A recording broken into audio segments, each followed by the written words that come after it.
가끔 살펴보는 그래프 관련주입니다. 이 내일 선물 옵션 동시 만기를 앞두고 시장이 조금 힘이 없죠. 조금 돌아서고 있긴 한데 코스피 지수가 0.29%, 코스닥 지수가 0.29% 정도 밀리고 있어요. 자, 코스피 시장 외국인이 계속 팔죠. 오늘은 금융투자도 팔고 기관도 팔고 있습니다. 코스닥 시장 역시 외국인이 팔고요. 자, 코스닥 시장은 그나마 금융투자하고 연기금에서 좀 방어를 해주고 있어요. 오늘이 좀 지나고 내일이면 좀 시장이 안정화되고 외국인이 들어오지 않을까 싶습니다. 항상 이렇게 내만여의 날이라고 그러죠. 선물옵션 통신 만기일에서는 항상 조금 이렇게 변동폭이 있으니까 이 점은 조금 감안하셔야 될 것 같아요. 가끔 이제 이 그래픽 관련주를 살펴보고 있는데, 먼저 오늘은 XINC를 먼저 볼게요.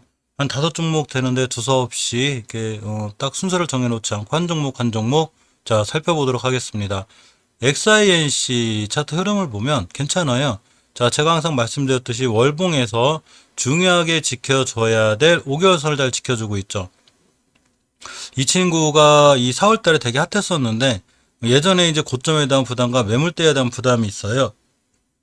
이렇게 19년도 11월 달에 형성된 동그랗게 돌아간 5개월선이 동그랗게 돌아간 이 부분인데 이 부분이 강력한 매물대가 되면서 자 4월 달에 맞고 떨어지고 5월 달도 맞고 떨어지고 한 달 쉬어가는 이런 분위기입니다. 일봉에서 보시면 이렇게 엄청나게 급하게 이제 급상승을 했기 때문에 이때부터 꽤 크게 올라왔죠. 자, 그러니까 당연히 가격 조정이 들어왔고 이제 기간 조정이 들어왔는데 기간 조정이 슬슬 마무리돼 가는 듯한 분위기죠. 자, 이렇게 둥그스럽게 돌아간 부분이 있어요. XINC는 이렇게 자 언제부터냐면 5월 25일부터 5월 말일까지 이렇게 둥그스럽게 돌아가면서 5월 달에 조정을 받았는데 가격은 저점 기준으로 1760원, 1800원쯤 돼요. 그러니까 1800원대만 이탈하지 않으면 자, 이 친구는 추세를 꾸준히 우상향으로 유지할 수 있어요. 특히 이제 주봉에서가 제일 중요한데 항상 주식이 상승과 하락을 확정하는 거는 주봉 5주선이 꽤 중요한 역할을 해줘요. 물론 몇 번 말씀드리지만 투자하시는 분들마다 좀 틀리긴 한데 5주선을 이탈하면 이렇게 가격 조정, 기간 조정이 들어오고 역시 5선 이탈하면서 가격 조정이 들어왔죠. 그렇지만 이제 저번 주에 5선 회복해주고 이번 주에 5주선만 이쁘게 안착해주면 다시 한번 5주선을 따라서 추세를 이어갈 수 있고 이거에 대한 근거는 월봉에서 찾을 수 있죠. 월봉에서 5개월선을 이탈하지 않는 한 5개월선을 잘 타고 올라가서 이전 고점인 2,500원대, 2,400원대까지도 바라볼 수 있는 위치까지 와 있습니다. 엑사는 이 그래픽 관련주에서 이제 국책 사업도 좀 진행한 친구라 항상 이 그래픽과 관련해서 조금 신경 써서 이렇게 볼 필요가 있어요. 다음 이 테라제니텍스를 보면 자, 추세가 약간 꺾여 있긴 한데 월봉에서 굉장히 낮은 위치에 있다고 그랬죠. 월봉에 이렇게 높은 위치에 있지 않고 낮은 위치에 있어요. 지금 월봉 밑에 자꾸 꼬리를 다는데 나쁜 현상은 아니에요. 단지 조금 아쉬운 게 있다면 모든 주식의 추세를 전환하거나 상승하기 위해서는 5개월선 위에 있어야 되는데 저번 달에 또 5개월선 이탈했죠. 그럼으로써 약간 추세가 깨져 있어요. 그러니까 아직은 저점인 분위기고요. 주봉에서 보시면 역시나 추세가 미미하나마 우하향으로 되어 있죠. 이 추세를 돌려놔야 돼요. 이 추세를 돌려놓기 위해서는 지금 XINC처럼 완벽하게 5주선과 20주선 회복 그리고 돌파 안착해 주는 게 필요한데 그리고 또 거리에 약간 실려야 되겠죠. 중간중간에 이렇게 꼬리들이 나오면서 이렇게 매집 현상은 나오는데 아직 완벽하게 추세 전환의 턴 그러니까 추세의 턴이 이루어져야 되는데 이게 나오지 않음으로 인해서 조금 지지부진하고 있습니다. 하지만 월봉에서 위치가 완전 낮기 때문에 저점인 매력이 있어요. 일봉에서 보시면 가끔 대량 거래가 빵빵 들어오죠, 이 친구.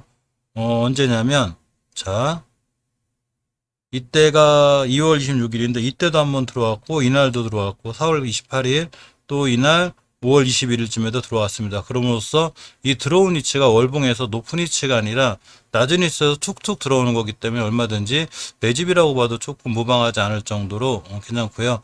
일단 주봉에서 5주선과 20주선의 회복에 앞서서 일봉에서 5일선과 20일선을 돌파해줘야 되겠죠. 역배열이 되고 있는데 이 5일선과 20일선을 완벽하게 장악해주면 주봉에서 결론적으로 5주선과 20주선 위에 있는 게 되고 추세가 우상향으로 뻗을 수 있어요. 그래서 이 점을 감안하시고 지금 물론 싸게 사는 것도 좋지만 추세를 전환해 놓을 때 사야 조금 수익이 빨리 나는 편이 있으니까 좀 기다렸다가 추세 전환이 잘 될 때 매수해 보는 게 어떤가 생각해 봅니다.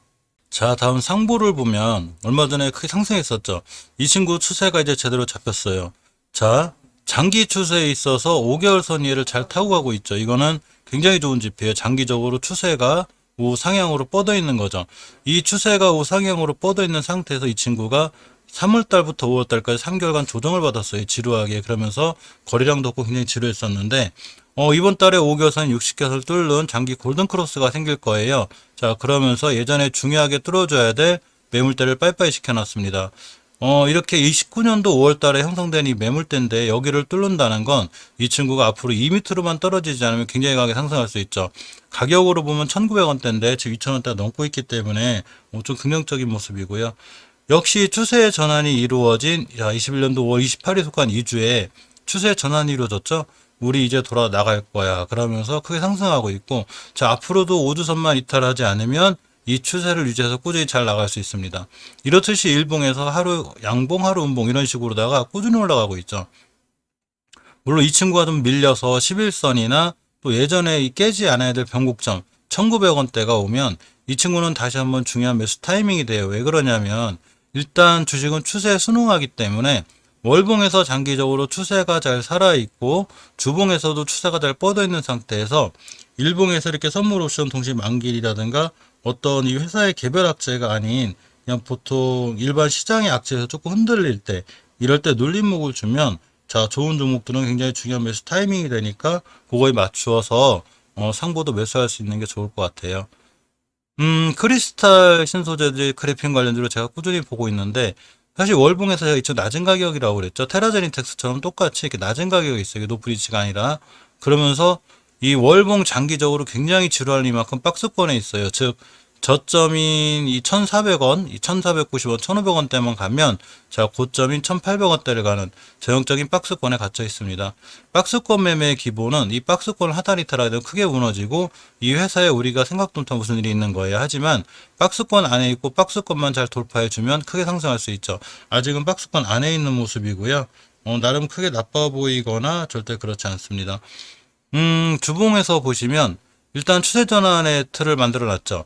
자, 이렇게 저번 주에 5선을 회복해 놓고 이번 주에 안착하고 있어요. 그래서 5주선 가격인 1,600원대만 이탈하지 않으면 이 친구는 꾸준히 이제 우상향할 수 있습니다. 이만큼 5선은 중요하죠. 그래서 5주선의 회복은 이렇게 추세를 결정짓는데 많은 걸 말해줘요. 자, 일봉에서 보시면 그에 발맞춰서 21선, 즉 황금일선이죠. 이 생명선을 완벽하게 회복해 줬고 앞으로 5주선과 황금일선만 이탈하지 않으면 역시나 꾸준히 좋은 모습 보여줄 수 있어요. 이 월봉에서 높은 거의 장점은 이렇게 높은 데 사면 자, 수익이 빠르죠. 그만큼 리스크가 있고 깨게 되면 손절해야 돼요. 하지만 월봉 바닥권에 사면 조금 리스크 부분이 들어가고요. 또 수익도 이 꽃 쫓아가 사는 것보다 좀 크게 날 수 있는 이런 장점이 있습니다.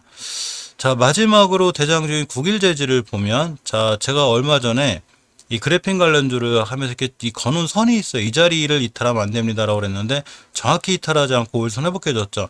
추후 앞으로도 요 가격대만 이탈하지 않으면 돼요. 가격으로 보면 5,570원쯤이 되고 자, 이 위에 있기 때문에 오일선 회복을 해주고 21선까지 뚫어주면 좋습니다.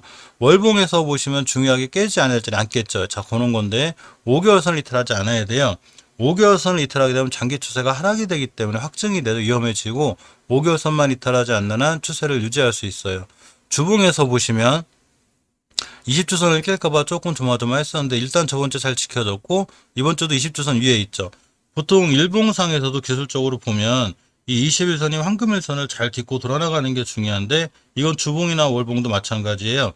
월봉으로 봤을 땐 20개월선, 주봉으로 봤을 땐 20주선을 이탈하지 않고 잘 돌아나가는 게 중요한데 이렇게 20주선을 지키고 잘 돌아나가 주면서 우리가 추세를 전향할 수 있는 이런 기반을 만들어 놨습니다. 그래서 국일재지도 앞으로 추세가 이 조금 살아나지 않을까 생각해 봐요.